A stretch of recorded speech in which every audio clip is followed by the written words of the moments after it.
Bien. Bonjour à toutes et à tous. Merci de votre présence. C'est toujours un grand plaisir de vous accueillir à nos cycles de conférences et en particulier à cette première conférence de notre cycle de cette année 2026. Le thème qui a été retenu aujourd'hui semble, comme souvent avec le sommeil, avoir été jugé digne d'intérêt puisque nous sommes à plus de 140 inscriptions, tant en présentiel qu'en distanciel. Donc, c'est quand même que le sujet est pertinent et intéressant. Le sommeil est une activité, si on peut la qualifier comme ça, qui est hautement conservée au cours de l'évolution, puisque même les insectes dorment, y compris les minuscules drosophiles qui sont torturés dans les laboratoires comme sujet d'expérience. Et pour toute une série de raisons, le sommeil est indissociable de la santé et c'est une nécessité physiologique importante et c'est de ces points-là et des conséquences peuvent avoir les troubles du sommeil que vont aborder ce soir deux orateurs que vous prendrez certainement plaisir à écouter, que sont le docteur Florence Kebers, qui est psychiatre et psychogériatre au Val d'Or, et monsieur Nicolas Meunier, qui est pharmacien clinicien également à l'hôpital du Val d'Or. Je les accueille sans plus de transition et je vous souhaite une excellente conférence et une très bonne soirée.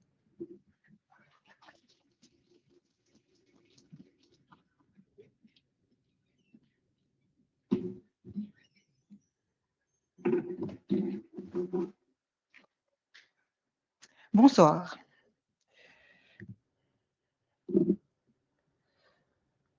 Alors, en très peu de temps, je vais aborder la physiologie, la chronobiologie et les conséquences des troubles du sommeil sur le vieillissement, les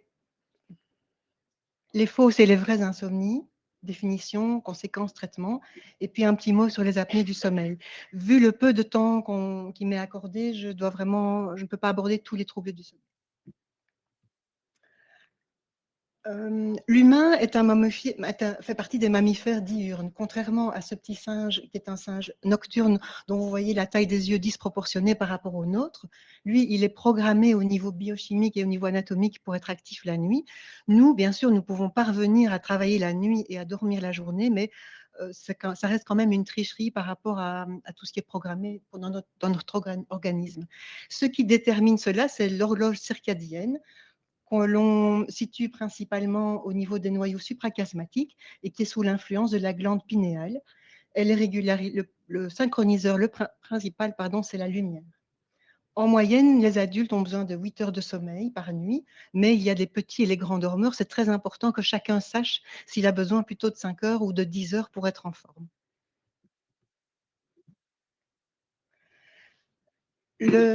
Ensuite, voilà.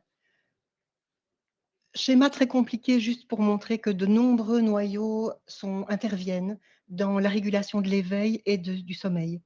L'éveil, ça va être principalement le locus coeruleus et le raphe médian qui vont être en connexion avec le cortex et avoir des ramifications dans tout le cerveau.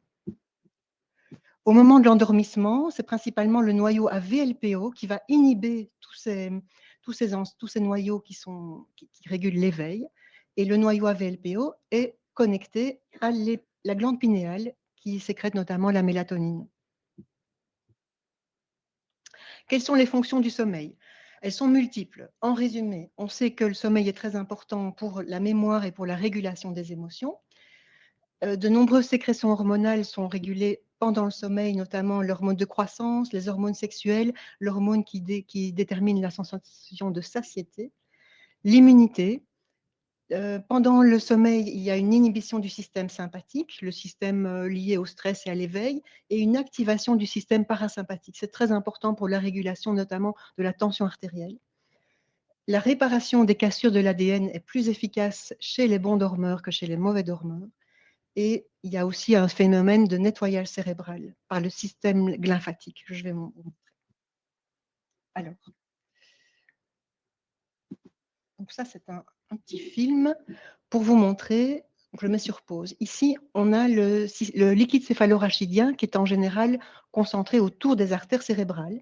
Et pendant le sommeil lent profond, qui n'a lieu que pendant 1 heure et demie sur les 24 heures, pendant ce sommeil lent profond, les astrocytes, donc les cellules gliales, vont ouvrir des canaux. Je le remets en marche. Et l'ouverture de ces canaux provoque un afflux de liquide céphalorachidien, très différent de ce qui se passe pendant le reste de la journée et de la nuit. Et cet afflux de liquide va nettoyer des déchets du métabolisme des neurones, notamment les tristement célèbres protéines tau et bêta-amyloïdes, que l'on retrouve en quantité tout à fait élevée et anormale dans la maladie d'Alzheimer. Quelles sont les conséquences d'un manque de sommeil?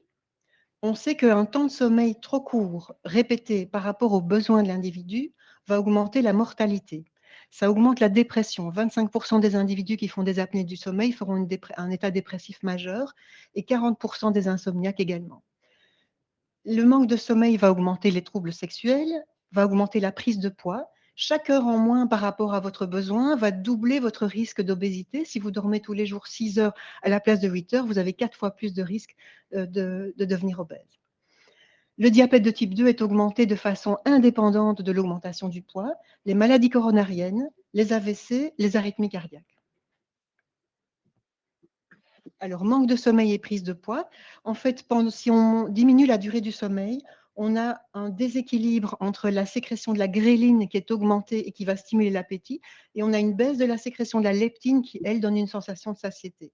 De plus, qui dort moins va manger plus, enfin a plus de temps pour éventuellement manger, et la fatigue diminue vraiment notre envie de bouger et le sport, et va en plus donner une envie de grignoter. On parle d'épidémie de manque de sommeil, puisque en 2 générations, en 50 ans, je vais beaucoup vous présenter des chiffres français parce qu'il y a plus d'études sur des grands nombres en France, mais c'est comparable avec ce qu'on observe en Belgique. Donc en 50 ans, les Français dorment 1 heure à 1 heure et demie de moins qu'avant. Ici, on voit que l'INSERM publie le fait que la durée moyenne des adultes est de 6h55, alors que la moyenne du besoin est de 8 heures. 28% des adultes sont en dette de sommeil et environ un adulte sur deux, quand il est interrogé, va dire qu'il a eu un trouble du sommeil pendant la dernière semaine écoulée. Je reviens là-dessus. À quoi est due cette épidémie du manque de sommeil? À beaucoup de facteurs, mais notamment des facteurs sociaux. Il y a d'abord la lumière artificielle qui est abondante et partout, mais il y a aussi toute cette pression sociale, toutes les possibilités de loisirs qui sont augmentées par rapport à il y a 50 ans. Les écrans, les réseaux sociaux, n'oublions pas les millions ou milliards de dollars dépensés pour développer des applications addictives où déjà nous, adultes, on a du mal à résister, mais les cerveaux des ados, par exemple, qui ne sont pas des cerveaux matures, ne sont pas capables de résister à ce qu'on a développé pour attirer leur attention pendant des heures. Je vais maintenant principalement parler des insomnies, puisque c'est, avec les apnées du sommeil, le trouble du sommeil le plus fréquent. Alors, je vous présente les recommandations les recommandations européennes de 2023 qui ont été publiées dans le Journal of Sleep Research. Ces recommandations par rapport à l'insomnie proposent d'abord, lorsqu'il y a une plainte d'insomnie, de bien instruire la plainte.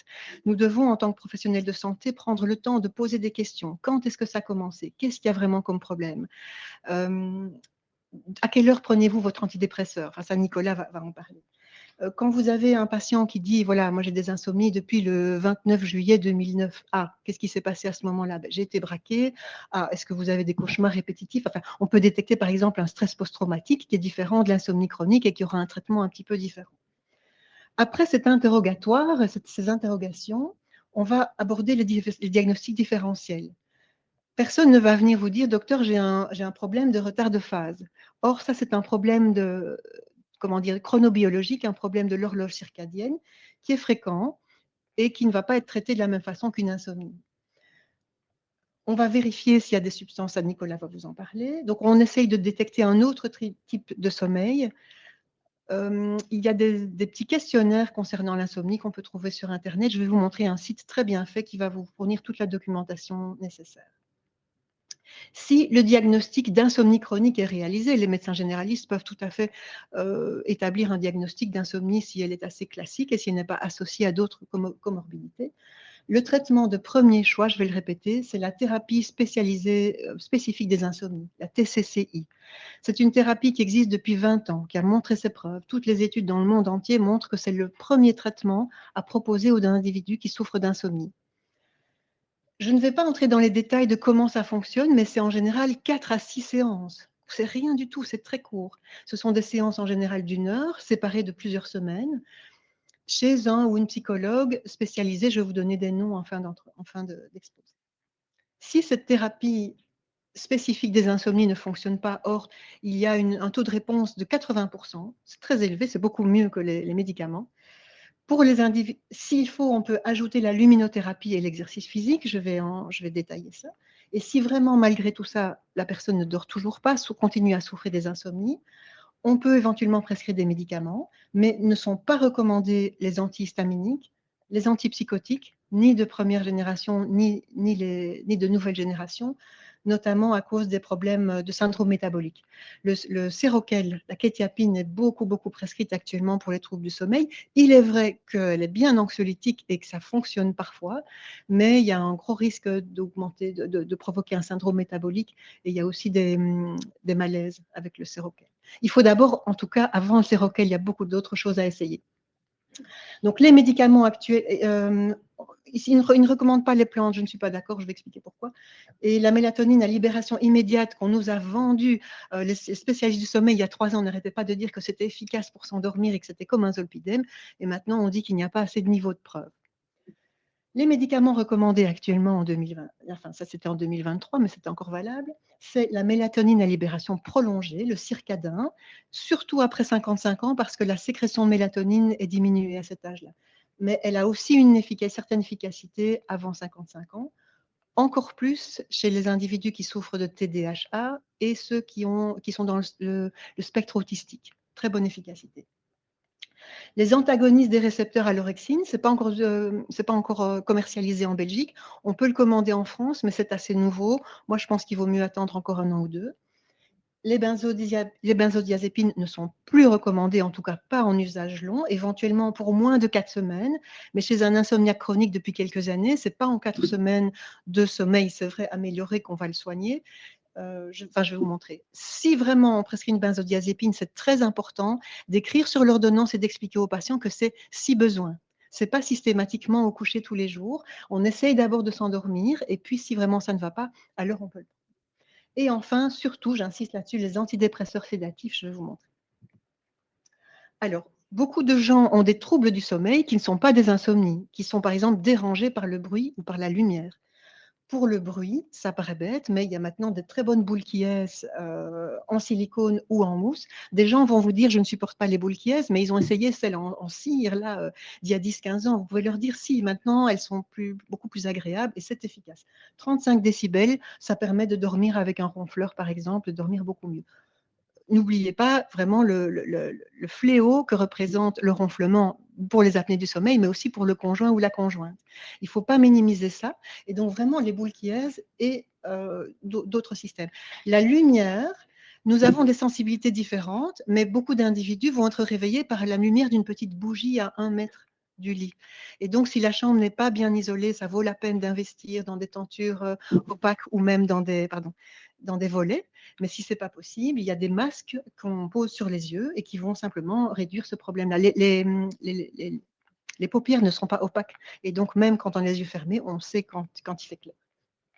Alors, l'orthèse anti-ronflement de marque QS, ça s'achète sur 70 ou 80 €. C'est un peu comme un appareil orthodontique avec 2 gouttières. On va mouler les dents dans ces gouttières.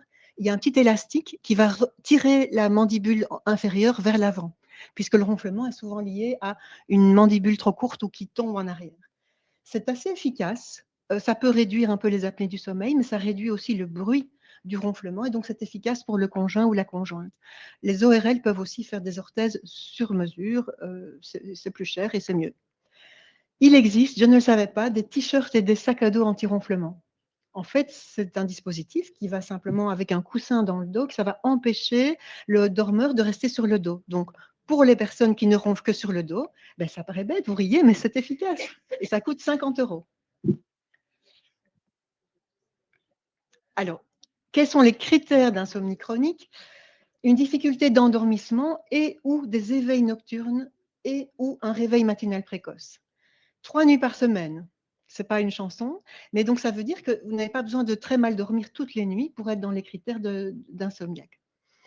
Il faut un retentissement sur la vie quotidienne, il faut éliminer toutes les autres causes dont on a parlé, la caféine.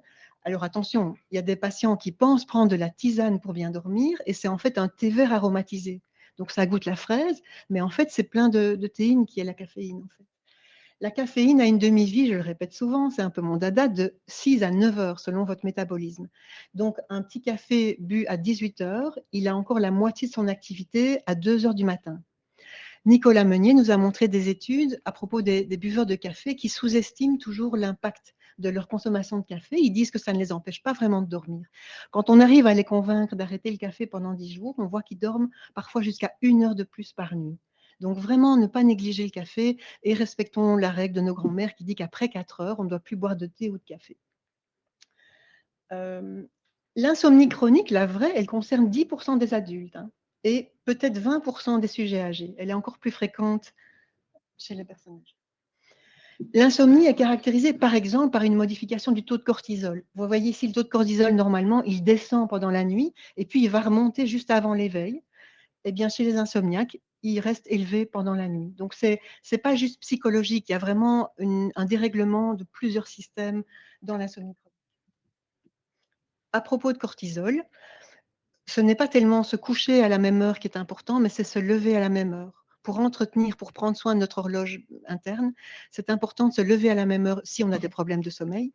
Et le week-end, si possible, ne pas dépasser au-delà d'une heure. Donc, si vous vous levez à 7 heures du matin, il ne faudrait pas dormir plus que jusqu'à 8 heures du matin le week-end, idéalement. Alors, très vite, la neuroimagerie, donc il y a beaucoup de fonctions cérébrales qui sont altérées dans l'insomnie. Par exemple, l'amygdale, qui est un centre notamment de traitement des émotions, elle est hyperactive la journée et la nuit chez le patient insomniaque.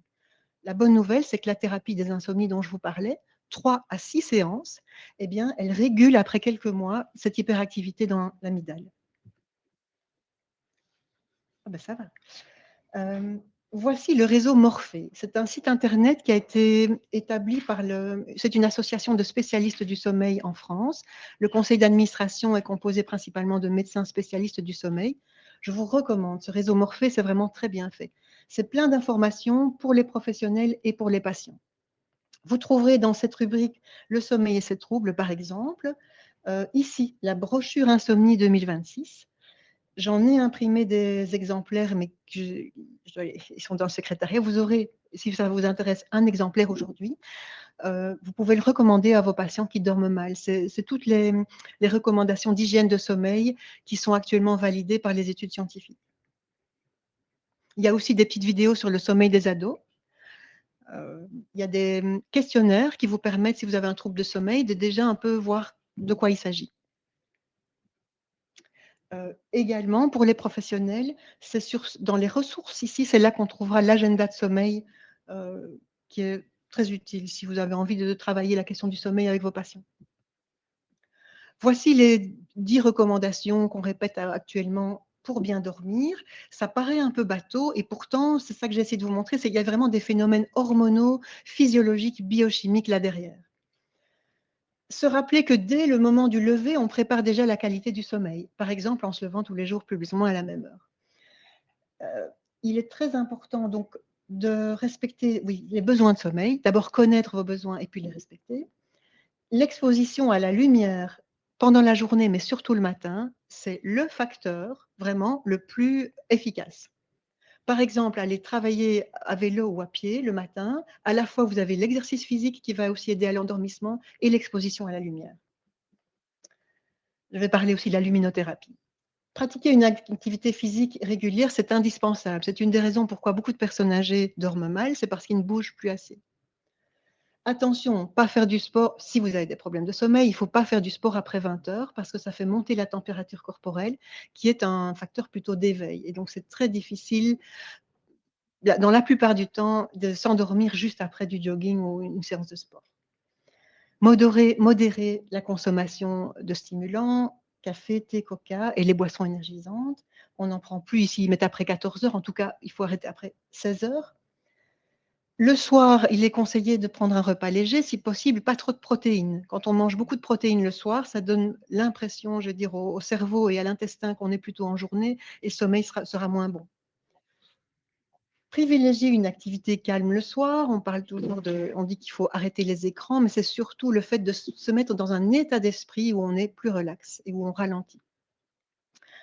De nouveau, le bain super chaud pendant une demi-heure, en théorie, c'est pas tout à fait recommandé parce que ça va faire monter la température corporelle. Maintenant, si ça vous permet de bien dormir, vous pouvez évidemment continuer. C'est le dormeur qui va constater ce qui fonctionne et ce qui ne fonctionne pas pour lui. Se déconnecter 1 heure avant le coucher. Donc, le problème des écrans, c'est cette lumière bleue qui est encore plus perturbante pour la mélatonine que la lumière blanche, la lumière du jour. Mais là aussi, notre sensibilité n'est pas la même.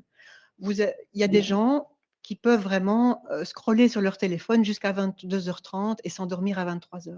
Donc, on ne peut pas dire que c'est valable pour tout le monde, mais si vos patients ont du mal à s'endormir, il faut leur proposer d'essayer, en tout cas pendant plusieurs jours d'affilée, de ne plus regarder les écrans pendant 2 heures avant d'aller dormir et de vérifier si ça leur permet de mieux s'endormir.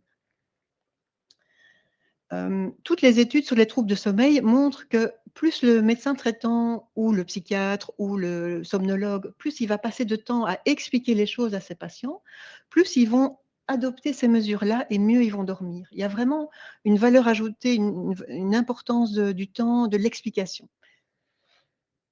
Et puis, la température dans la chambre, oui, il faut pas qu'il y ait 23 degrés quand on dort, mais je pense que dormir à 15 degrés, c'est OK aussi. Garder un temps limité au lit, c'est-à-dire, normalement, excusez-moi, si on se réveille la nuit, on attend 20 minutes. Si après 20 minutes, on n'est pas réveillé, on n'est pas rendormi, il est conseillé de sortir du lit. Vous ne devez pas vous habituer à rester des heures dans le lit à attendre le sommeil. Ça, c'est un des facteurs qui entretient les insomnies. Et donc, il est conseillé de se lever, de faire une activité un petit peu ennuyeuse, par exemple faire la vaisselle ou repasser, éventuellement lire, mais pas quelque chose qui va vous passionner et vous donner envie d'aller jusqu'au bout du roman. Et quand l'envie de dormir arrive, à ce moment-là, on va vite se mettre au lit et normalement, on peut se rendormir.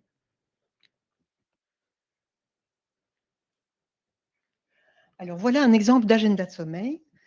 Et sur le site Réseau Morphée, vous trouverez le mode d'emploi. L'agenda de sommeil est vraiment l'outil, tout comme le cardiologue, il a son stéthoscope, le somnologue, il va utiliser l'agenda de sommeil pour des fins diagnostiques, mais aussi comme feedback pour le patient. Je vous invite à faire l'exercice. Donc, il s'agit en fait tous les matins d'inscrire sur l'agenda de sommeil la date, à quelle heure on s'est couché, à quelle heure on s'est endormi, est-ce qu'on s'est réveillé pendant la nuit? À quelle heure est-ce qu'on s'est réveillé et à quelle heure on s'est levé? Et puis, on doit évaluer la qualité de sommeil. On peut écrire si on avait bu du café la veille ou si on avait fait du sport, etc. Et de voir votre sommeil sur une semaine ou deux, eh bien, ça a un effet très intéressant, très enseignant. Ah tiens, c'est marrant, chaque fois que je fais une grasse matinée, ben, le lendemain, je dors mal, par exemple. La grasse matinée du dimanche, en fait, c'est double peine parce que non seulement le sommeil supplémentaire du matin, vous allez voir, n'est pas intéressant, c'est du sommeil léger, c'est pas vraiment le sommeil récupérateur, mais en plus, on diminue notre pression de sommeil, notre fatigue, et donc on a du mal à s'endormir à l'heure prévue du dimanche soir, et on commence le lundi matin déjà avec une dette de sommeil et l'horloge un petit peu décalée. Donc l'agenda de sommeil, vous pouvez d'abord faire l'exercice de le remplir vous-même et vous pourrez alors l'utiliser avec vos patients. Ça peut être même utile avant une consultation chez une psychologue ou chez un somnologue. C'est très intéressant. Si le patient arrive avec déjà ces 2 semaines d'agenda de sommeil, il va gagner au moins une consultation.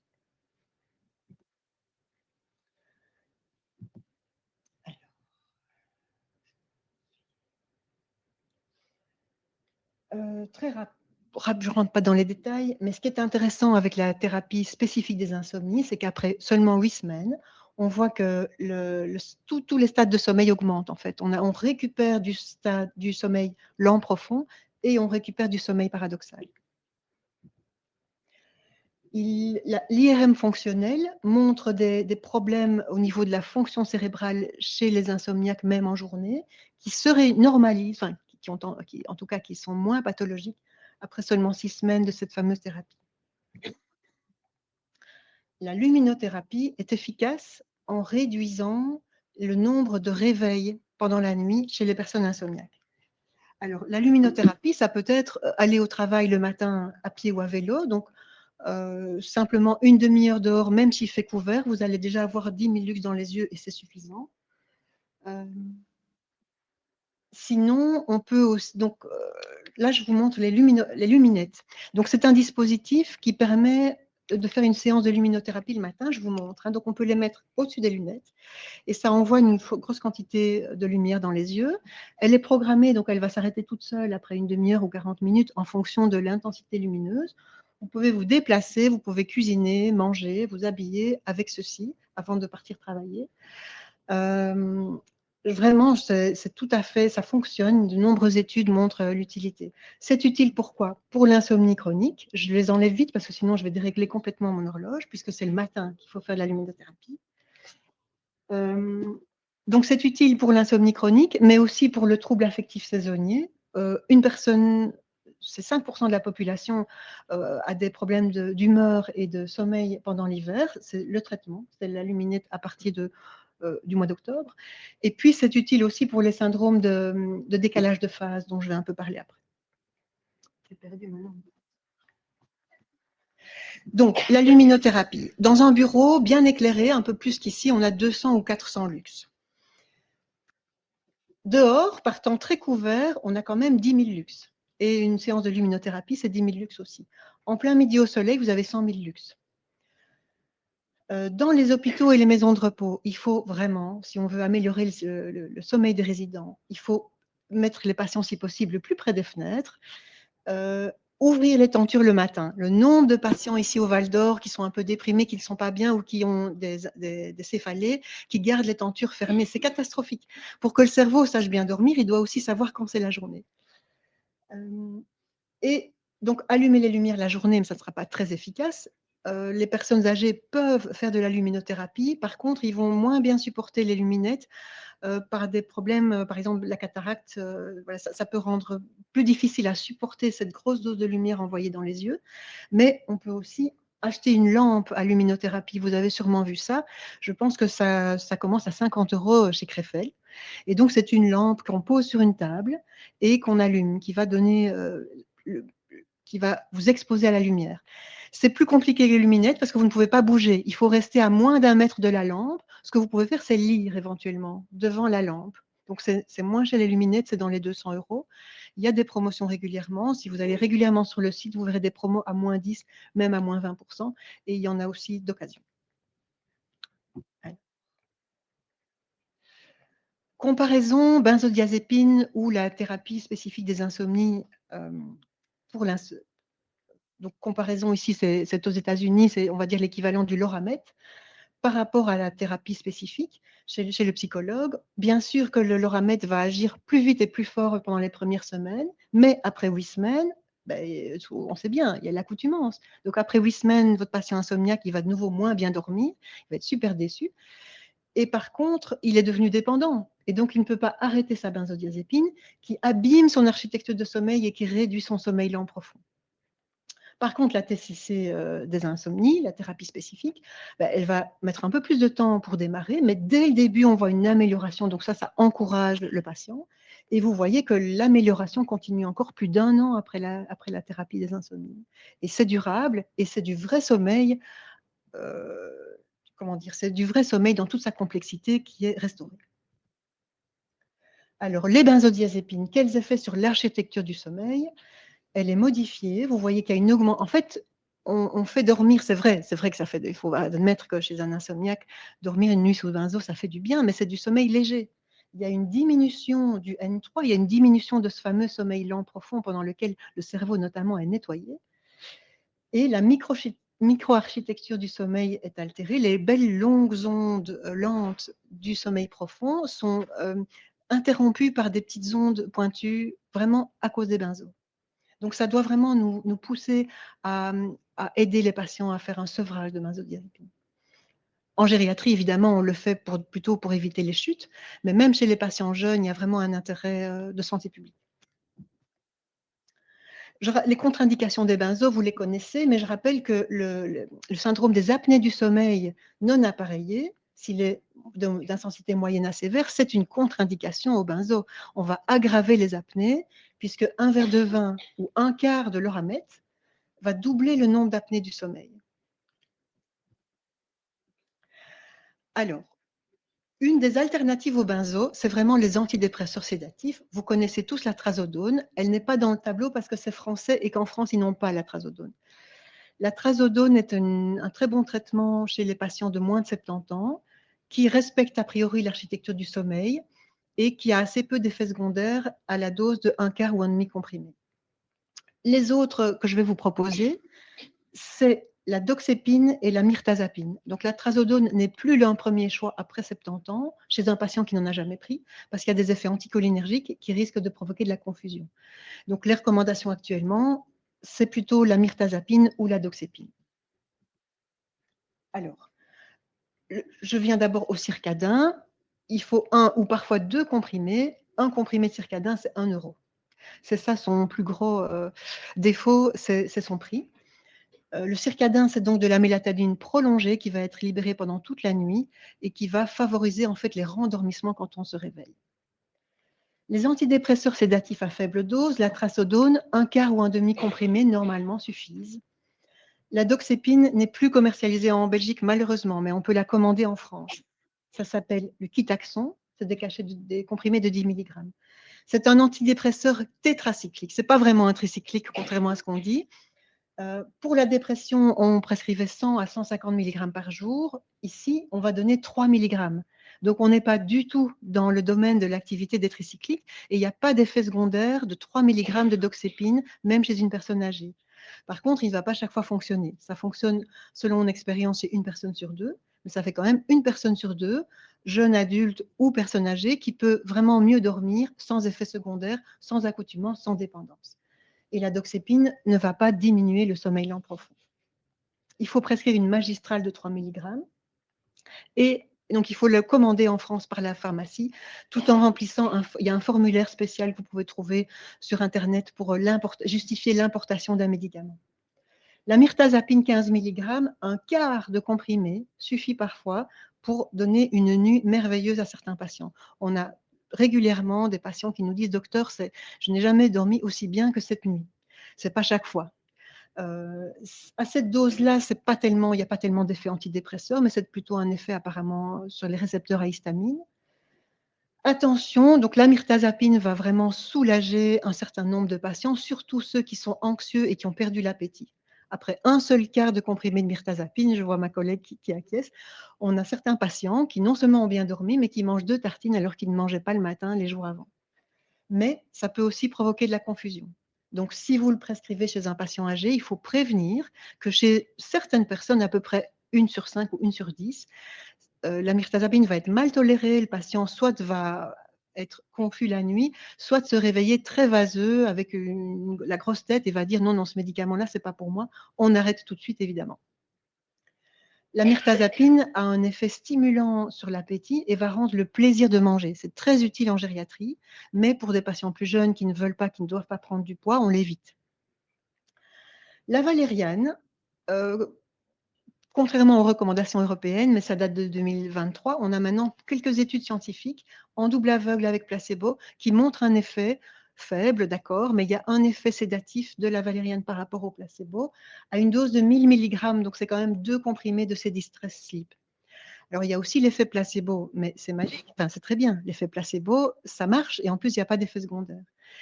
Et donc, n'hésitez pas à proposer les préparations à base de plantes aux patients, qu'ils essayent. Si ça fonctionne, ben, on a économisé des problèmes d'effets secondaires.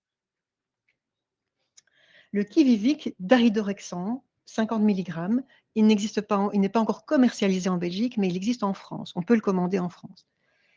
C'est tout récent. Donc, il agit en inhibant les récepteurs à orexine au niveau des centres du sommeil et de l'éveil.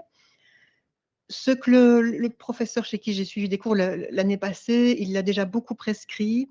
Il y a des effets secondaires comme des céphalées ou des nausées. C'est vraiment pas la panacée. Et surtout, il faut le prendre tous les jours et il ne commence à avoir un effet ressenti par le patient qu'après 4 semaines. Mais par contre, il y a réellement une amélioration du sommeil, une diminution des insomnies. Si après 1 an de traitement par Kivivic, on l'arrête, il n'y a pas de sevrage, il n'y a pas de phénomène rebond, mais on revient exactement à la case départ. Donc, contrairement à la thérapie spécifique des insomnies, où en fait le dormeur a réappris à dormir tout seul, ici c'est juste un peu un emplâtre sur la jambe de bois, ça ne restaure pas un sommeil correct. Voilà le Kitaxon, donc il n'existe pas, c'était le Cinécan, vous avez peut-être connu, qui existait avant en Belgique. C'est la doxépine qu'on peut commander en France. Il faut bien expliquer aux patients qu'il ne doit pas augmenter la dose. Si 3 mg ne fonctionne pas, ça ne sert à rien d'augmenter et on risque alors d'avoir des effets secondaires.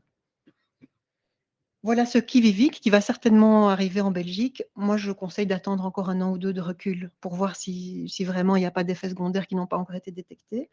Mais c'est une alternative pour vraiment des grands insomniaques qui en arrivent parfois à des idées suicidaires. Hein. Vraiment, pour certains patients, ça vaut peut-être la peine de le commander en France et de l'essayer quand on en est dans des situations très graves.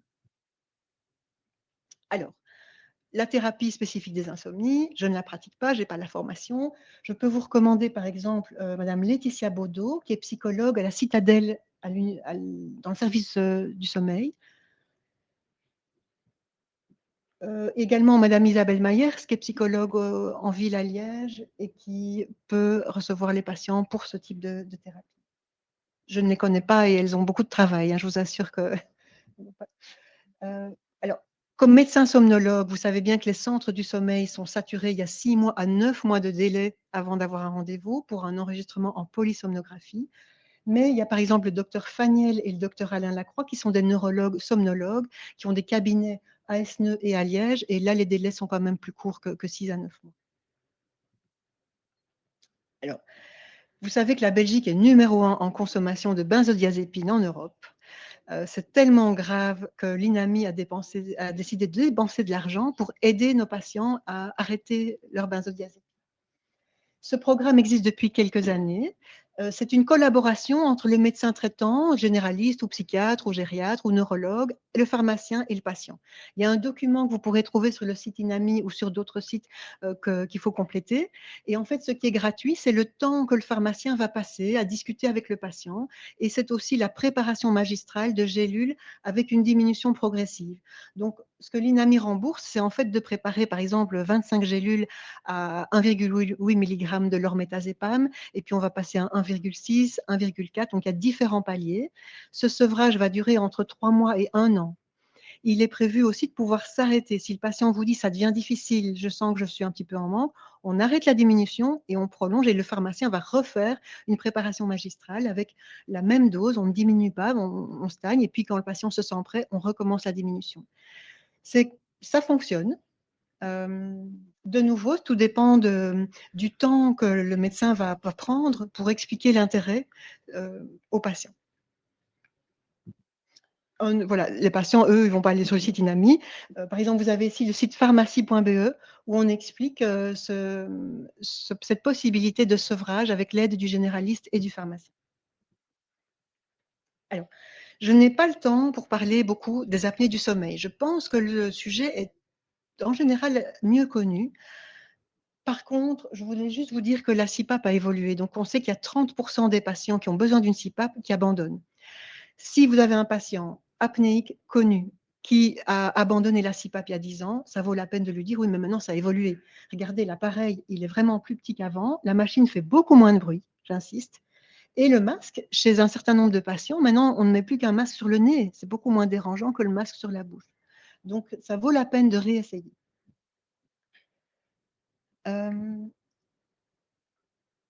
À propos des apnées du sommeil, je ne sais plus si je l'ai dit, on pense maintenant que presque 20% de la population adulte souffre d'apnée, mais pas tous à un stade sévère, mais c'est 20% et ce serait 30% des personnes après 65 ans.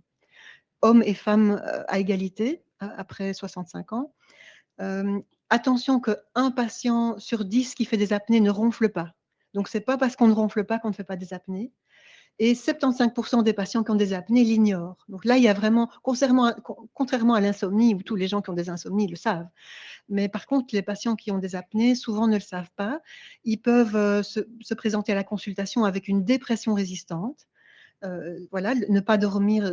Chaque apnée est un micro-étouffement, en fait. Hein. Il faut imaginer comme si on mettait un oreiller sur votre nez pour vous empêcher de respirer, 10, 20, 30 fois par heure. Et donc, chaque apnée va déclencher des phénomènes de stress, système sympathique, sécrétion de cortisol, accélération du rythme cardiaque. Il y a l'hypoxie aussi, donc tous les organes se retrouvent en manque d'oxygène. C'est vraiment une catastrophe répétée, mais aussi le sommeil est chaque fois interrompu. En vous réveillant 20 fois par des micro-étouffements par heure, comment voulez-vous arriver au sommeil lent profond qui arrive après 1 heure 10 de sommeil léger? Et donc, ce sont des patients qui vont s'endormir facilement la journée, mais qui vont surtout être de mauvaise humeur, déprimés, prendre du poids. Et là, on est parti dans le cercle vicieux, puisque la prise de poids va augmenter les apnées et va augmenter la gravité du tableau. Alors, pour les patients, puisque leur adhésion à tout ce qu'il faut faire pour bien dormir dépend des informations qu'ils ont reçues, vous pouvez vraiment leur conseiller le documentaire Arte qui s'appelle Dormir à tout prix. Il date d'il y a 3 ans, mais il est vraiment très bien fait. Ça dure 1 h 30, c'est sur YouTube avec plein de pubs, ou alors vous payez 3 ou 4 euros pour le louer. Le site du réseau Morphée, je vous l'ai montré tout à l'heure, très bien fait pour les professionnels et pour les patients, y compris pour les ados. Un fléau du sommeil aussi, c'est les parents qui ne dorment pas parce que leur bébé ne dort pas.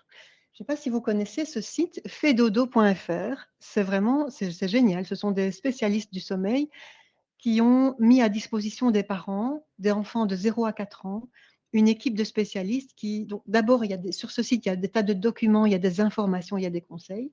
Et pour les parents qui ne s'en sortent pas, à condition évidemment de payer un abonnement mensuel, ils peuvent appeler 24 heures sur 24 sur une ligne téléphonique où un spécialiste va les écouter, va les conseiller, va leur dire de ne pas s'énerver. Donc il y a vraiment un suivi et j'ai eu des témoignages en France de personnes qui m'ont dit que c'était très bien fait, très efficace. Sur YouTube, vous trouverez aussi plein de vidéos de cohérence cardiaque. La cohérence cardiaque est la technique la plus simple de relaxation. Vous pouvez l'apprendre en 5 minutes. C'est efficace. De plus en plus de cardiologues apprennent cette technique et demandent à leurs patients de la pratiquer. Il s'agit en fait de contrôler la respiration pour faire croire au cerveau qu'on n'est pas stressé. Et du coup, le cerveau se sent vraiment plus calme. Il y a une diminution du rythme cardiaque et une baisse de la tension artérielle. Ces pratiques-là, quand on se réveille la nuit, peuvent aider à se rendormir. Alors, en conclusion, je trouve cette image très poétique pour rappeler ce phénomène incroyable de nettoyage du cerveau pendant le sommeil lent profond. Je répète qu'on n'a que 1 h 30, si tout va bien, de sommeil lent profond par nuit. Il ne faut pas croire qu'on peut tricher en dormant 6 heures par nuit toute la semaine et puis en dormant plus le week-end. Malheureusement, ça ne fonctionne pas comme ça. Ce phénomène de nettoyage, non, pardon. Donc j'espère avoir pu montrer que le sommeil, ce n'est pas du tout du repos. En fait, pendant le sommeil, il y a encore des heures à expliquer, mais tous les organes ont des fonctions, il y a des sécrétions hormonales, le cerveau fait vraiment des choses qu'il ne fait pas pendant la journée, et donc ce n'est pas juste du repos, c'est essentiel à la santé. Je vous rappeler aussi que ce n'est pas nécessaire d'être spécialiste du sommeil pour parler sommeil avec les patients. Je vous invite vraiment à faire un agenda de sommeil pour vous. Vous verrez comme c'est intéressant et vous pourrez ensuite l'utiliser avec vos patients. Je remercie mes collègues du Val d'Or, notamment le docteur Christian Gilles, qui est un des premiers qui m'a parlé de la doxépine. Et voilà, tous ceux avec qui je fais un travail d'équipe vraiment intéressant. La cellule communication d'Isocel. Je remercie l'équipe du professeur Geoffroy à l'Université de Paris-Cité, auprès de qui j'ai fait une formation l'année dernière très intéressante. Et Pierre, mon compagnon, qui m'a aidé pour les illustrations. Voilà.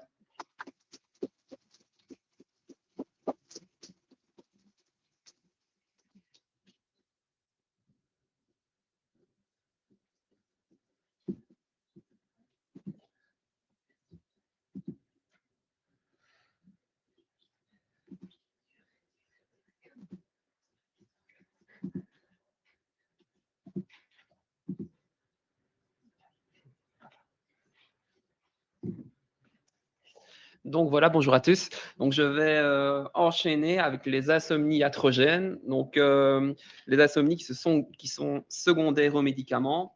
Vous allez le voir, c'est fréquent. On va commencer tout de suite avec un cas clinique. Donc, d'un sevrage tabagique chez un patient de 48 ans qui fume 20 cigarettes par jour depuis 25 ans et c'est un grand consommateur de café. Donc, en fait, il a arrêté le tabac il y a 10 jours et on va lui prescrire un patch de nicotine à 21 mg à mettre le matin. Il ne va pas changer sa consommation de café et donc, en fait, il vient se plaindre chez vous en disant qu'il y a des difficultés d'endormissement, des réveils nocturnes, de la nervosité et du coup de la fatigue diurne qui se répercute du coup le lendemain. Alors du coup, pourquoi l'arrêt du tabac perturbe le sommeil? D'abord, les patchs de nicotine, c'est un psychostimulant et donc il peut favoriser les troubles du sommeil, d'autant plus qu'il est libéré sur 24 heures. Donc ça, c'est la première chose. Et la seconde chose, c'est qu'il y a une interaction entre le tabac et le café au niveau de leur métabolisme. En fait, le tabac, c'est un inducteur d'enzymes de métabolisation de la caféine. Donc, un patient qui va fumer va automatiquement augmenter le métabolisme de la caféine. Et donc, il va être plus résistant au café. Si le patient arrête de fumer, peu de temps après, les enzymes de métabolisation vont se réduire dans le foie et donc le patient va ralentir son métabolisme de la caféine et du coup, en fait, il va s'intoxiquer avec la caféine. Donc, qu'est-ce qu'on peut faire pour aider ce patient-là? D'une part, c'est de réduire sa consommation de café en parallèle du sevrage tabagique. On évitera tout café après 16 heures, comme on l'a dit tout à l'heure. Et alors, au niveau des substituts nicotiniques, les patchs, donc ce qui peut être fait, c'est de retirer le patch avant d'aller dormir, première chose. Ou alors, il existe aussi des patchs qui libèrent la nicotine sur 16 heures plutôt que 21 heures et qu'on retire aussi avant d'aller dormir. Donc, la nicotine et la caféine sont des psychostimulants. Mais il y en a bien d'autres dans la pharmacopée. Et donc, ça concerne les médicaments antidépresseurs qui sont psychostimulants. Donc, toute la classe des ISRS et des IRSN, comme le Serlin, l'Effexor, le Cipralexa, sont psychostimulants et donc leur prise est à éviter le soir. Bien souvent, on voit parfois du Serlin prescrit le soir, du Cipralexa, etc. Voilà, ce n'est pas l'idéal. Le Wellbutrin, donc ce n'est pas un ISRS, c'est un peu un intermédiaire entre les ISRS et les amphétaminiques. Il est plus psychostimulant aussi. Mais la rilatine, voilà, c'est un amphétaminique qui vraiment est ultra psychostimulant, donc il cause beaucoup d'insomnie. On a aussi tous les médicaments qui sont en vente libre pour traiter le rhume, la rhinite allergique, la rhinite virale, qui contiennent souvent en fait de la pseudoéphédrine associée avec du paracétamol ou un antihistaminique. Et en fait, ces médicaments-là, s'ils sont pris le soir, du coup, vont induire des troubles du sommeil. Et enfin, on a les bêta-2 mimétiques qu'on utilise pour l'asthme et la BPCO. Donc, il y a beaucoup de patients aussi qui utilisent trop fréquemment leur traitement d'urgence en cas où ils se sentent serrés. Et donc, un usage trop fréquent va aussi causer des troubles du sommeil. Alors, l'hyperthyroïdie aussi est reliée aux troubles du sommeil. Et donc, il y a beaucoup de patients qui sont sous L-thyroxine, vous savez. Et donc, si le patient n'est pas très observant, il ne régule pas sa prise, ou alors s'il y a une absence de monitoring thérapeutique au moins une fois par an, il se peut que le patient bascule dans l'hyperthyroïdie qui n'est pas directement diagnostiquée et ça peut conduire à des troubles du sommeil. Vous savez également que l'amiodarone et le lithium présentent une toxicité thyroïdienne et ils causent plus fréquemment de l'hypothyroïdie que de l'hyperthyroïdie. Et l'hyperthyroïdie est plus grave. Mais voilà, comme ça, vous le savez aussi.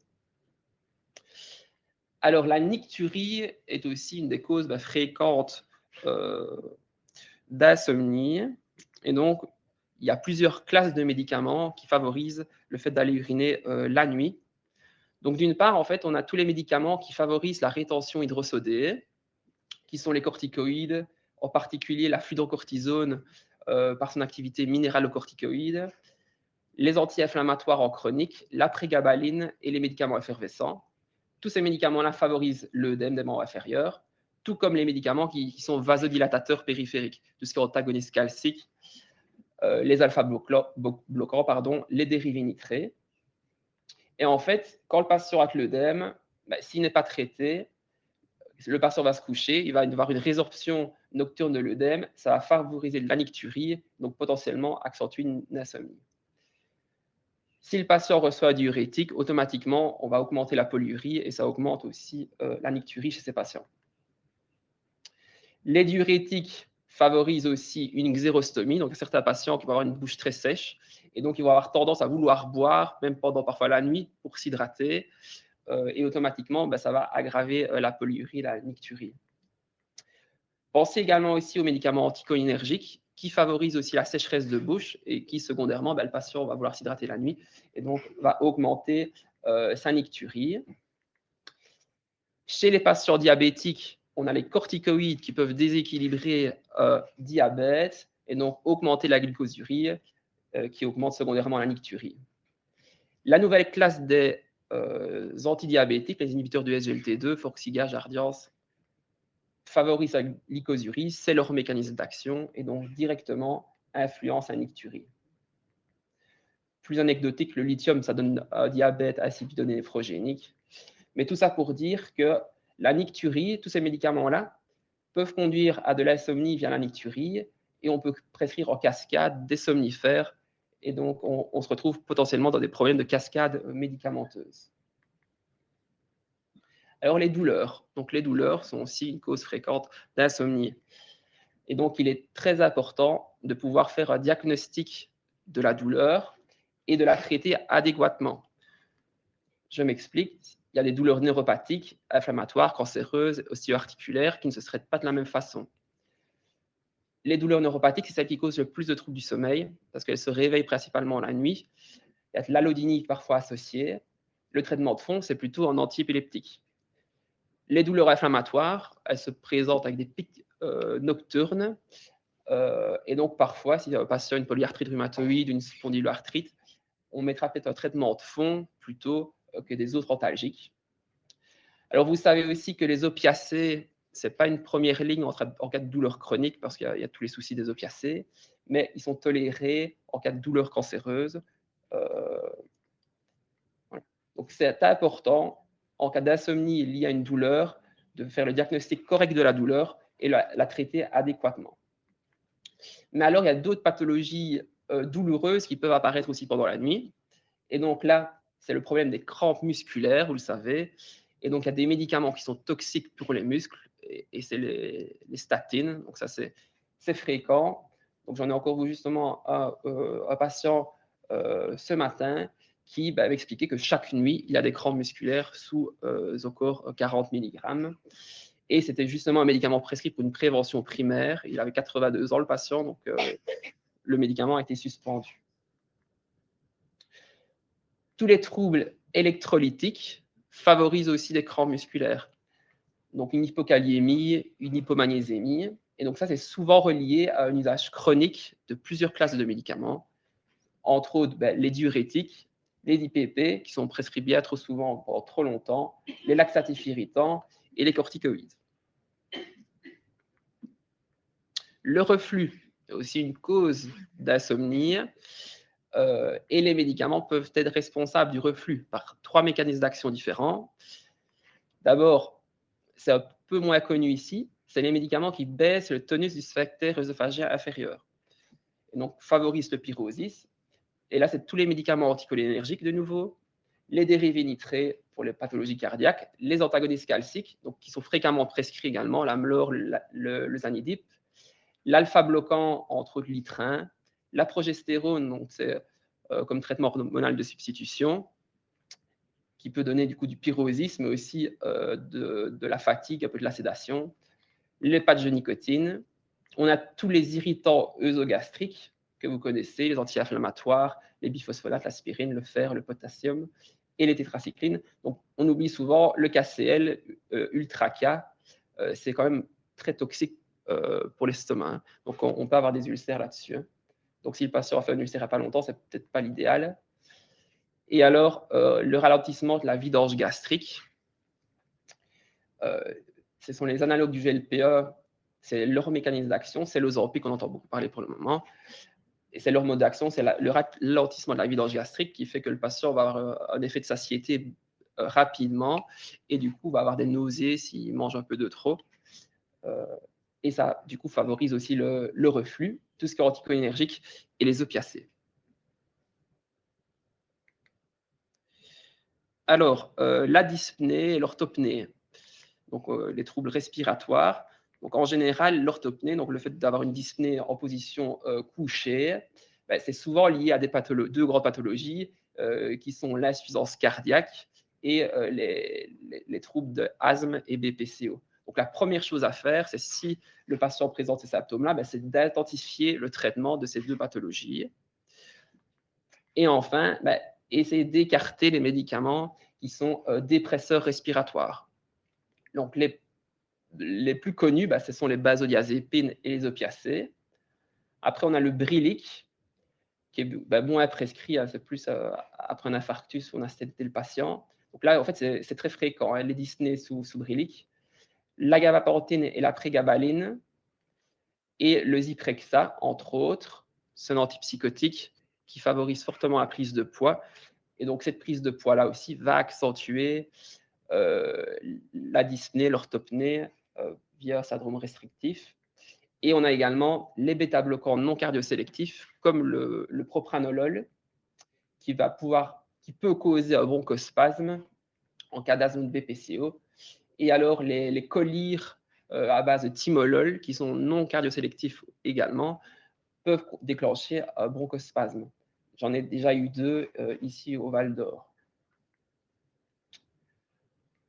Alors, les diarrhées nocturnes, donc un transit accéléré chez un patient qui a de l'incontinence fécale, va aussi, du coup, entraîner des troubles du sommeil, avoir des réveils nocturnes répétés, de l'anxiété anticipatoire nocturne, peur de l'accident, de la dépendance.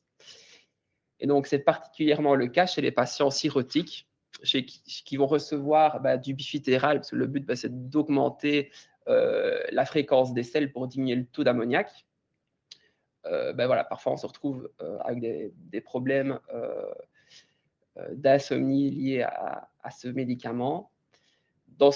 Parfois, pour réduire la dose de bifitéral nécessaire, on peut prescrire du targaxan également.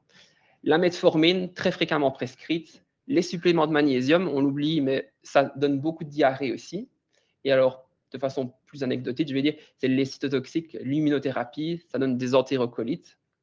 Et alors, les inhibiteurs de cholinestérase pour la maladie d'Alzheimer. Alors, on a aussi des problèmes de sueur nocturne.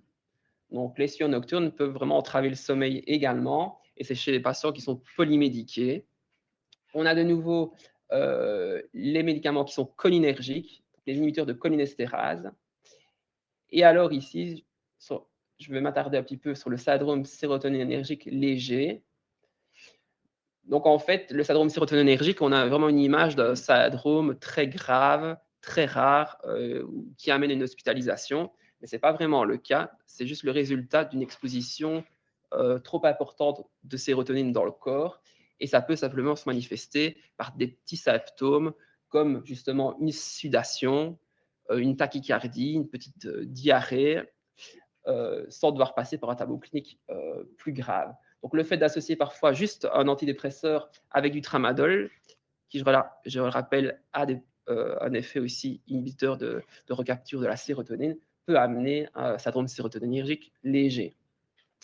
Plus rarement, le syndrome maladie neuroleptique, tout ce qui est vasodilatateur, de nouveau, qui donne de l'œdème, mais il donne également des bouffées de chaleur, l'hormonothérapie et alors tous les sevrages médicamenteux. Si vous sevrez la benzodiazépine ou l'antidépresseur, les opiacés chez le patient, si c'est fait trop rapidement, il peut présenter un syndrome de sevrage dont les sueurs nocturnes font partie. Enfin, on a les hypoglycémies nocturnes sous insuline et sulfamidée. Et donc là, elles peuvent se manifester pendant le sommeil, du coup. Soit le patient va rester endormi, et donc là, il va avoir un sommeil agité, avoir des cauchemars, de la sueur, soit il va se réveiller, le patient. Il va présenter le même genre de symptômes. Et en fait, tout ça va être très épuisant pour le patient parce qu'il va se réveiller, il va se sentir mal, il va devoir vérifier son glucose, il va éventuellement se resucrer. Donc, c'est quand même assez embêtant. Mais heureusement, avec les nouveaux médicaments du diabète, on a de moins en moins d'hypoglycémie et il y a des nouveaux dispositifs médicaux qui sortent et qui permettent une meilleure régulation de la glycémie.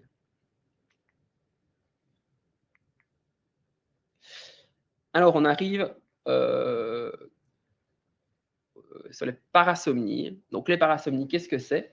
C'est un trouble du sommeil caractérisé par des comportements, expériences ou phénomènes anormaux survenant pendant le dormissement, le sommeil ou le réveil, sans altérer la structure globale du sommeil. Pardon. Le cerveau n'est ni complètement endormi, ni complètement éveillé. Donc, il y a deux grandes classes de parasomnie. C'est celles qui sont liées au sommeil paradoxal, et donc qui arrivent plus en seconde partie de nuit, et donc contenu onirique est fréquent. Donc en fait, le patient va se rappeler, bah oui, je rêvais qu'on m'attaquait, qu'on me frappait, que je fuyais quelqu'un. Donc typiquement, ce sont les cauchemars. Donc ça, c'est la première parasomnie, et qui est très fréquente dans la population. Une fois qu'on est dans une situation stressante, on fait plus de cauchemars. Chez les patients en stress post-traumatique, encore plus, mais on verra aussi que les médicaments peuvent participer à l'apparition de cauchemars. Un peu plus grave, c'est les troubles du comportement liés au sommeil paradoxal. Donc là, c'est une mise en action du rêve ou du cauchemar. Donc là, le patient va être agité pendant le cauchemar, il va donner des coups éventuellement à son partenaire, il va tomber du lit, il va parler pendant le sommeil, donc c'est la somniloquie. Et en fait, le patient va perdre la paralysie musculaire qu'on a tous quand on dort et qu'on fait un cauchemar. Là, il la perd. Il la perd. Et alors, ce qui est intéressant à retenir, c'est que c'est parfois révélateur d'une potentielle maladie neurodégénérative. Et donc, c'est important d'en parler à son médecin de ce problème du sommeil paradoxal. On a aussi, de façon plus anecdotique, la paralysie du sommeil, où là, c'est le patient qui est paralysé en se réveillant. Donc, c'est dans les phases de transition du sommeil. Donc, en fait, c'est une intrusion du cauchemar dans l'éveil. Donc, le patient est complètement paralysé et va halluciner, va avoir des impressions de sortie de corps ou alors d'avoir quelqu'un dans la chambre, une intrusion et une impression d'étouffement. Alors, les médicaments qui donnent le plus de cauchemars, entre autres, c'est le Montelukast. Donc, il y a 1200 environ déclarations de pharmacovigilance par rapport à ce médicament-là. Donc, dans 97% des cas, c'était le seul médicament que le patient prenait. Et c'était souvent des enfants. Donc, les enfants font parfois beaucoup de cauchemars. Mais les cauchemars, ça peut être grave. Ça peut amener à des idées suicidaires quand ça devient très grave, c'est chaque nuit. Donc, un traumatisme, l'enfant ne veut pas aller dormir. Et alors, il y a beaucoup de déclarations de pharmacovigilance parce qu'en fait, les parents se rendaient compte que les cauchemars disparaissaient au retrait du médicament. Alors que ce médicament-là a pourri la vie de la famille pendant de nombreuses années parfois. Donc, bien retenir que ce médicament-là, c'est pour de l'asthme en général. Il faut bien prévenir que ça peut accentuer les cauchemars. On a d'autres médicaments aussi qui favorisent les cauchemars. Donc, c'est de nouveau les médicaments de la maladie d'Alzheimer qui augmentent le REM sleep, l'intensité du REM sleep. Du coup, on évite si possible de le prendre le soir. La notice recommande par contre de le prendre le soir, mais qu'on peut éventuellement le prendre le matin. Mais dans ce cas-là, on risque d'avoir plus de troubles digestifs et de vertiges pendant la journée. Donc, c'est un peu une balance bénéfice-risque. Tout ce qui est antidépresseur favorise les cauchemars. Quand on les initie ou quand on les retire, quand on fait un sevrage, idem pour les benzodiazépines, c'est surtout pendant le sevrage. Tout ce qui est bêta-bloquant aussi, les bêta-bloquants passent la barrière hémato-encéphalique, donc on préfère les donner le matin si possible. Et alors, les troubles du comportement liés au sommeil paradoxal, c'est un peu les mêmes genres de molécules qui donnent ces problèmes. Et alors, on a du coup les parasomnies qui sont liées au sommeil profond. Là, elles arrivent plus en première partie de nuit. Le patient ne se rappelle pas de la parasomnie, il est difficile à réveiller. Et donc, c'est typiquement le somnambulisme. Donc, le patient va se réveiller, enfin, il ne se réveille pas, il va se lever de son lit, il va marcher, éventuellement prendre un objet, ouvrir une porte, il va marmonner sans agressivité et il va se remettre dans son lit. Donc là, c'est pas trop grave, je vais dire. Par contre, ça peut devenir plus grave quand il y a des comportements plus complexes. Et ça a été décrit avec le zolpidem. Donc le zolpidem, c'est vraiment une molécule qui va vraiment perturber, causer énormément de parasomnie. Et donc les comportements complexes, ça peut être du sleep eating, que le patient va aller manger la nuit, il va aller nettoyer la nuit, il va avoir des relations sexuelles la nuit, il va être dans une phase où il ne sait pas s'il est réveillé ou pas, mais ça peut conduire à des accidents, parce que parfois les patients vont prendre la route en étant dans cette transe-là, ou manipuler des armes à feu, plus aux États-Unis, et donc il y a des suicides qui ont été décrits en prenant du zolpidem liés à ces troubles complexes du sommeil paradoxal.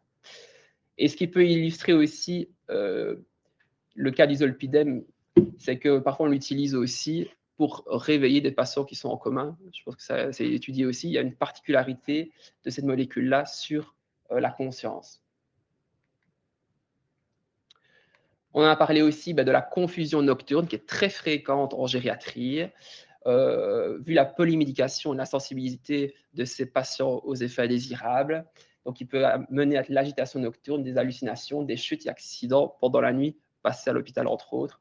Et donc, tous les médicaments confusiogènes peuvent causer cette confusion nocturne. Alors, le syndrome des jambes sans repos peut être aussi lié aux médicaments. Donc, c'est un trouble moteur du sommeil qui peut être assez dérangeant. Et donc, s'il est lié aux médicaments, en général, il apparaît quelques jours à quelques semaines après le début du médicament et son intensité n'est pas toujours corrélée à la dose du médicament appliqué. L'évolution est favorable quelques jours à quelques semaines après la diminution posologique ou après l'arrêt du médicament. Alors, il y a deux grands mécanismes d'action qui amènent au syndrome des jambes sans repos. D'une part, c'est l'effet direct sur le cerveau des psychotropes, c'est les antidépresseurs, c'est le tramadol, les neuroleptiques, les baclofènes. Mais alors, la cause numéro 1 du syndrome des jambes sans repos, c'est la carence en fer avec ou sans anémie. Et donc, il y a des médicaments, bien entendu, qui réduisent l'absorption du fer. Donc, les IPP en usage chronique vont réduire l'absorption du fer. Donc, c'est une raison supplémentaire de pourquoi est-ce qu'il faut les arrêter. Et alors, tout ce qui est médicaments qui favorisent le risque hémorragique, donc les patients sous anticoagulants, sous antiagrégants plaquettaires, vont être plus à risque de carence en fer. Donc, parfois, le patient va avoir une hémorragie occulte au niveau du tube digestif. On ne va pas trouver l'origine du saignement, mais le patient perd de l'hémoglobine. C'est souvent lié aux médicaments, et en particulier si on l'associe à d'autres médicaments qui augmentent le risque hémorragique, comme les antidépresseurs, les anti-inflammatoires, les corticoïdes et tous les médicaments phyto qui augmentent le risque hémorragique. C'est le gingembre, le ginseng, le ginkgo biloba. Voilà. Alors ici, c'est des petits tips pour booster l'absorption du fer chez un patient chez qu'on n'arrive pas à refaire monter le fer. Donc il est plus absorbé à jeun, mais on perd en tolérance digestive. Donc le mieux aussi, c'est de passer à une forme à libération simple plutôt qu'une libération prolongée, parce que le fer, son site d'absorption, c'est plutôt au niveau de l'intestin proximal. Et donc une libération prolongée, ça n'a pas beaucoup de sens en fait. On va éventuellement ajouter de la vitamine C en même temps de la prise du fer pour le maintenir sous forme oxydée, où là il sera le plus absorbé, ou alors on peut carrément dire au patient de le boire avec un verre de jus d'orange. Et alors ici en gériatrie, on est en train de tester de le prendre un jour sur deux, parce qu'il y a des études qui ont montré qu'on le tolérait mieux le faire un jour sur deux, et sans altérer la quantité totale d'absorption. Et c'est lié à une diminution de l'hepsidine. Je ne vais pas rentrer dans les détails, mais en tout cas, chez nous, ça a l'air de bien fonctionner. Et on évitera de prendre le fer avec tout ce qui est complément de calcium, magnésium, qui rentre en compétition au niveau de son absorption. Alors, le bruxisme, ça peut être une cause aussi d'insomnie. Donc, c'est une forte crispation de la mâchoire, soit de façon statique ou alors dynamique. Et donc, de nouveau, bien penser aux médicaments. Le bruxisme peut être causé par des antidépresseurs. C'est un des symptômes justement du toxydrome sérotoninergique, où le patient a trop de sérotonine dans le corps. Les neuroleptiques en particulier typiques, ceux qui donnent le plus de syndromes extrapyramidaux, avec des dystonies aiguës, des dyskinésies tardives. Et alors, l'usage de drogues, en particulier les amphétamines, c'est très fréquent également. Alors, les apnées du sommeil, donc il y a des médicaments qui augmentent ça aussi. L'apnée obstructive du sommeil, donc c'est majoré par les benzodiazépines et les opiacés. Donc, ils vont diminuer le tonus musculaire pharyngé et favoriser le collapsus des voies respiratoires supérieures. On a aussi tout ce qui est neuroleptique sédatif, qui vont jouer à ce niveau-là aussi, mais en plus, ils vont faire prendre du poids aux patients. Et le poids majoré, du coup, augmente le syndrome des apnées du sommeil obstructif. Alors justement, on parle de prise de poids. Il y a plusieurs médicaments qui augmentent la prise de poids. Donc d'une part, via une stimulation de l'appétit, une appétence pour le sucre. C'est souvent lié à un antagonisme des récepteurs à l'histamine, donc les vieux antihistaminiques qui font prendre beaucoup de poids. La mirtazapine, c'est cette particularité-là qui explique les propriétés orexigènes et qui est souvent recherchée. Les tricycliques, les antiépileptiques, en particulier la dépakine, et les neuroleptiques de seconde génération, comme le Zyprexa ou le Leponex. Et alors, tous les médicaments qui perturbent le métabolisme basal, donc c'est le métabolisme lié aux hormones thyroïdiennes, donc un patient qui est en hypothyroïdie va avoir tendance à prendre du poids. Donc, tous les médicaments qui interviennent à ce niveau-là ou qui ne sont pas bien équilibrés sous lévothyroxine peuvent prendre du poids. Insuline, sulfamide et glinide interviennent, eux, au niveau du métabolisme des sucres et donc peuvent faire prendre du poids aux patients à ce niveau-là. Alors, il y a les apnées obstructives, il y a les apnées centrales du sommeil, et donc tous les dépresseurs respiratoires peuvent aggraver l'apnée du sommeil central. Donc, on avait dit baso-opiacés, gabapentine, prégabaline, baclofène, ticagrelor, dépakine, et alors le xyrem en cas de narcolepsie. Alors, du coup, pour résumer, j'ai fait un petit schéma qui reprend toutes les classes médicamenteuses avec les différents mécanismes d'action.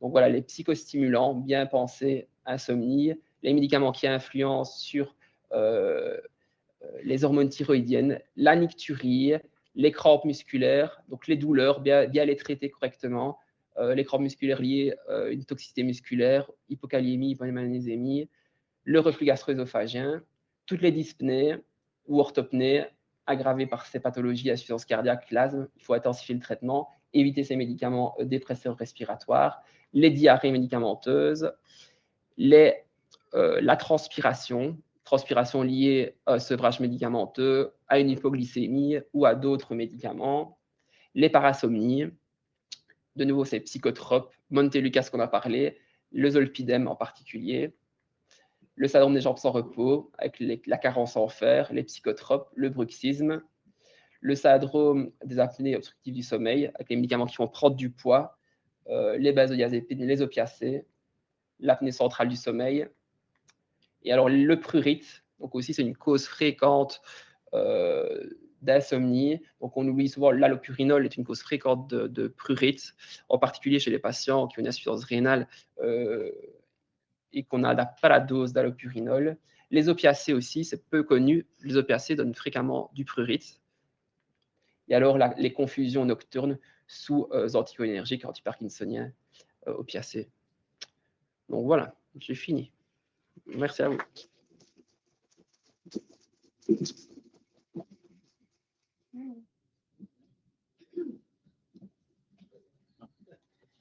Bien, eh bien, je remercie nos deux orateurs pour leurs exposés bien complets et érudits. Je leur propose de venir me rejoindre afin de répondre à vos questions. Je suis sûr que vous ne manquerez pas d'avoir des questions à leur adresser. Alors, ne vous étonnez pas, ils vont devoir répéter votre question dans ce micro-ci pour que les personnes qui sont en distanciel puissent les entendre. Question ?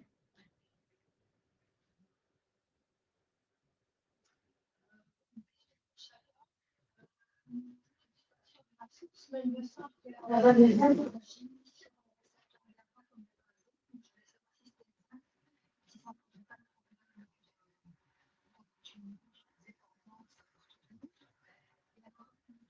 par rapport aux hormones thyroïdiennes, je ne suis pas sûre d'avoir bien entendu, mais est-ce que le fait de ne pas prendre argent le rend, est-ce que ça peut provoquer une insomnie parce que ralentit les mauvaises absorptions du médicament? Je me posais la question, c'est très fréquent dans l'esprit du médicament, mais pas. Donc, en fait, la question, c'était est-ce que la prise de la lévothyroxine qui n'est pas H20 peut causer des troubles du sommeil? Je pense que c'est plutôt le fait que le patient ne respecte pas trop le moment de prise. Parce que s'il ne prend pas H20, a priori, la quantité absorbée va être diminuée. Et donc, il va plutôt rentrer en hypothyroïdie et moins en hyperthyroïdie. C'est plutôt le fait de la prendre parfois H20, pas H20, qui déséquilibre la thyroïde et qui peut faire le basculer en hyper. Est-ce que la valériane agit sur le récepteur GABA comme les benzos et dès lors, est-ce que ça peut causer de l'accoutumance et de la dépendance? Je n'ai pas l'information. Je n'ai pas creusé, je ne sais pas comment agit la valériane. Non, ce n'est pas parce qu'on agit sur le récepteur GABA qu'il y a forcément dépendance et accoutumance. Oui. Ah oui. En tout cas, je n'ai jamais. S'il y avait un syndrome de sevrage ou de dépendance par rapport à la valériane, ça, je pense que je l'aurais lu. Je pense pouvoir dire que non. En fait, le GABA, c'est simplement le système GABAergique, c'est un système modulateur diffus qui va avoir une action. Le GABA, pardon, le système GABAergique, c'est un système modulateur diffus au niveau cérébral qui va avoir un effet dépresseur général sur l'ensemble de l'activité cérébrale. Donc, il y a beaucoup de choses, tout ce qui va agir sur le récepteur GABA, sur les récepteurs GABA va stimuler justement ce système GABAergique et va avoir un effet dépresseur. Donc, c'est aussi le cas de l'alcool. C'est aussi l'alcool se fixe sur le récepteur GABA. Donc, mais toutes les substances qui se fixent sur le récepteur GABA n'ont pas nécessairement les mêmes propriétés, les mêmes effets. Je n'ai pas connaissance non plus d'une tolérance une accoutumance à la valériane. Mais à creuser. Oui. Autre question? D'autres questions?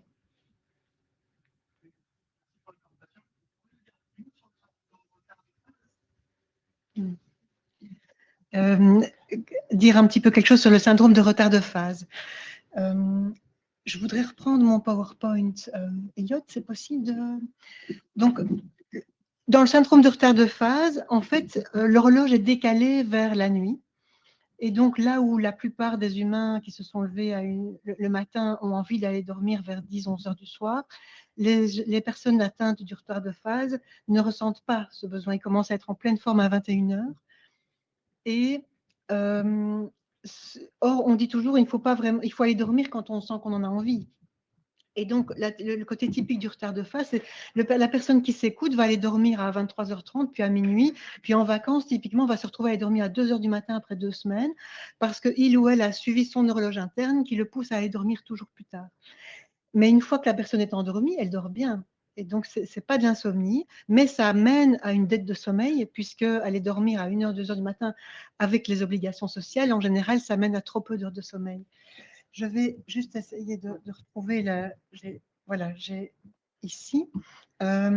Vous voyez que, donc, je ne sais plus si je l'ai dit, que les adolescents ont spontanément du retard de phase. Donc, les adolescents n'arrivent pas à s'endormir vers 10-11 heures du soir, ils vont s'endormir plus tard. Et d'habitude, les adultes se recalent un petit peu vers le début de soirée, mais certains adultes vont garder ce syndrome de retard de phase. Et donc là, le traitement, en fait, il est double, c'est triple. C'est la luminothérapie le matin et l'exercice physique le matin pour recaler l'horloge et la tirer vers le matin. Et le soir, 2-3 heures avant d'aller dormir, une toute petite dose de mélatonine. Donc, ce n'est pas du mélatonine 3 mg comme on conseillait pour aider à l'endormissement, mais c'est 0,3, donc c'est 1/10 de la dose, à prendre 2-3 heures avant l'heure d'endormissement souhaitée. Et je vous assure que ça fonctionne, mais il faut être régulier. Donc, lumière, exercice physique, mélatonine à faible dose, bien avant d'aller dormir. Tout ça pour donner des signaux au cerveau, pour essayer de... Il faut toute sa vie, donc quand on souffre de ça, il va falloir essayer de recaler son horloge. Oui?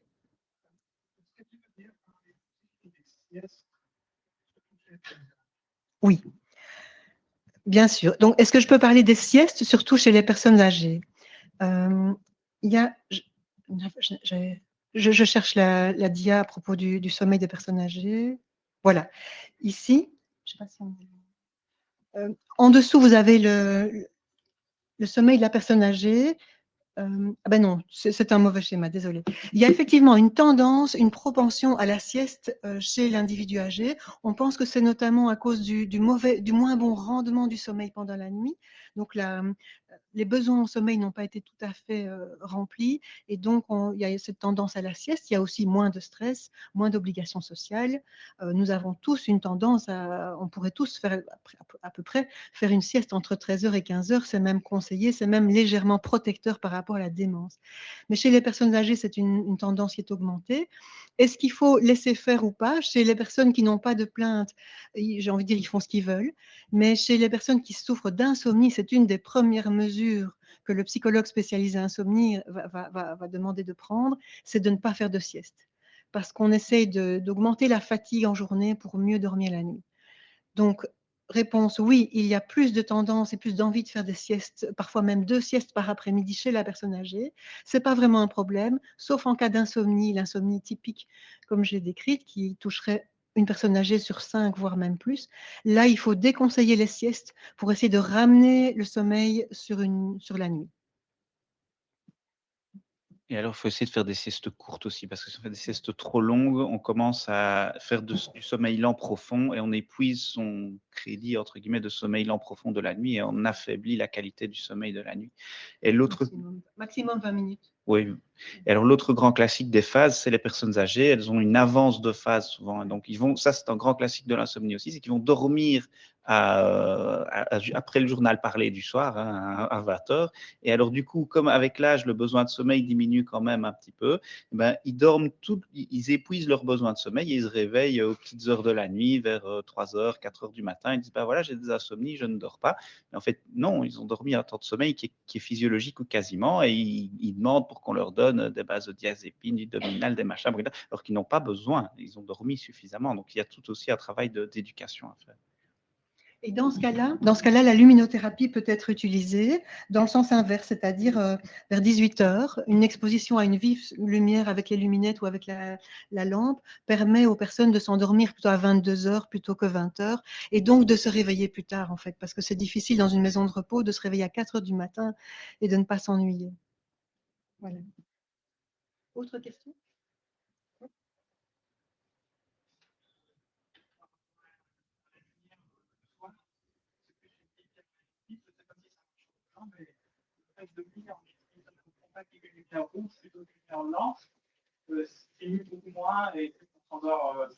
Ah oui.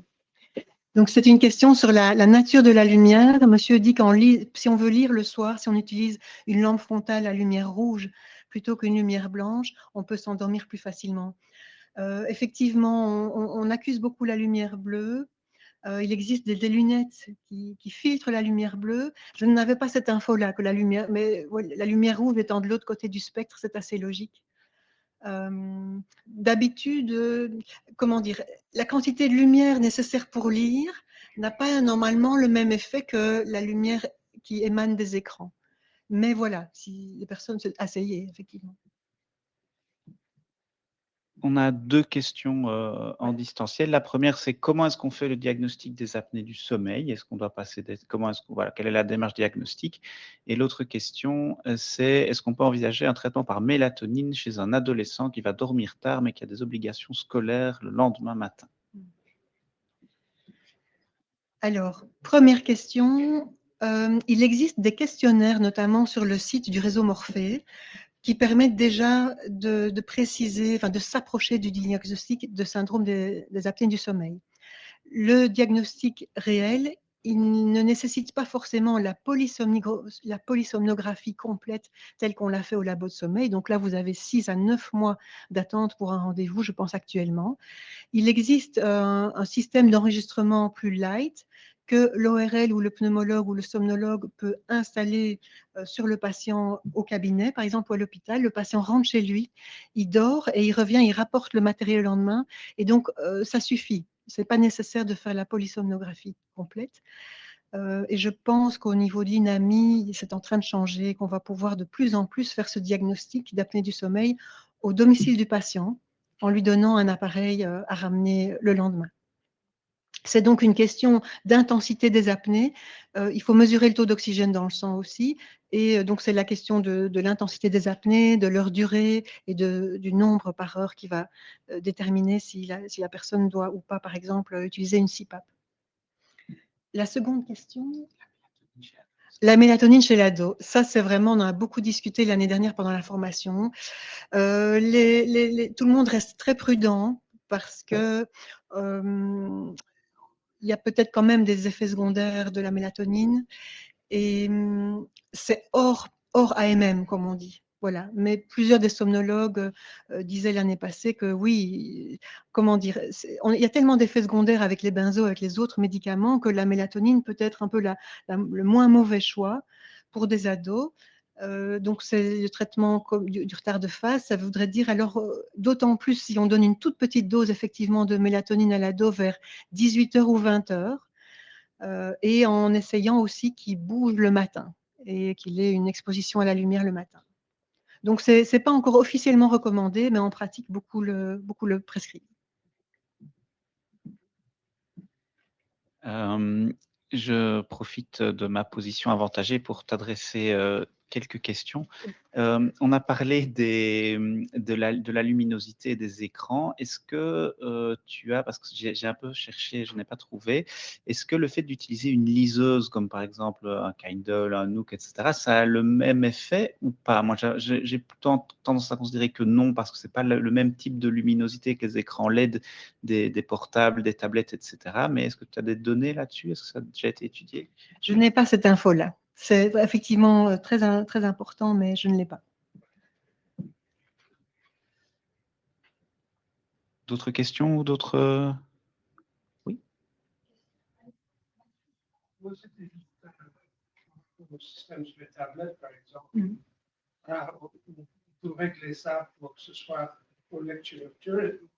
Soit est-ce que ça apporte quelque chose? Est-ce que c'est utile? Est-ce que c'est un gadget? Mais je n'ai pas cette info-là non plus. Habituellement, on dit vraiment que c'est tous les écrans qu'il faut éviter. Mais là, donc la question, c'était est-ce que la position lecture nocturne sur la tablette est intéressante et moins mauvaise pour le sommeil? Je ne sais pas.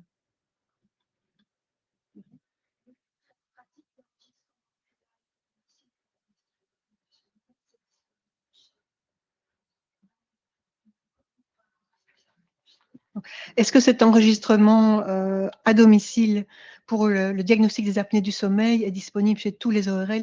Non, ce sont des médecins somnologues. J'en connais un à Bruxelles qui le fait, mais ici à Liège, je n'ai pas encore vraiment d'adresse.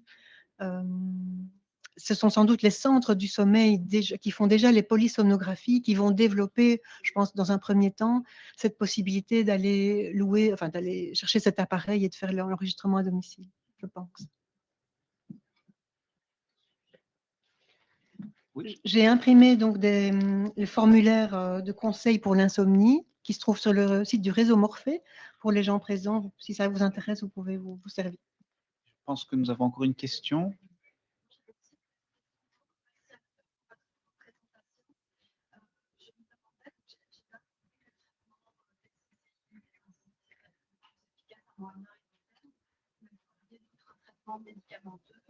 Est-ce que la combinaison des deux est conseillée? Est-ce que quand on fait de la TCCI, c'est mieux d'arrêter alors c'est traitement? Est-ce qu'il y a des recommandations? Donc, est-ce que le traitement médicamenteux peut être associé à la TCCI d'insomnie ou est-ce qu'il faut arrêter le traitement quand on débute la thérapie? Un des effets de la TCCI, c'est justement de retrouver confiance en son sommeil et de savoir qu'on est capable de bien dormir sans médicaments. Et donc, il me semble que ça c'est à discuter avec la personne qu'on va consulter, mais a priori, il vaut mieux, surtout si l'insomnie est là depuis longtemps et si la personne s'est passée de médicaments pendant longtemps, il vaut vraiment mieux le faire sans médicaments, notamment pour cette confiance. Voilà.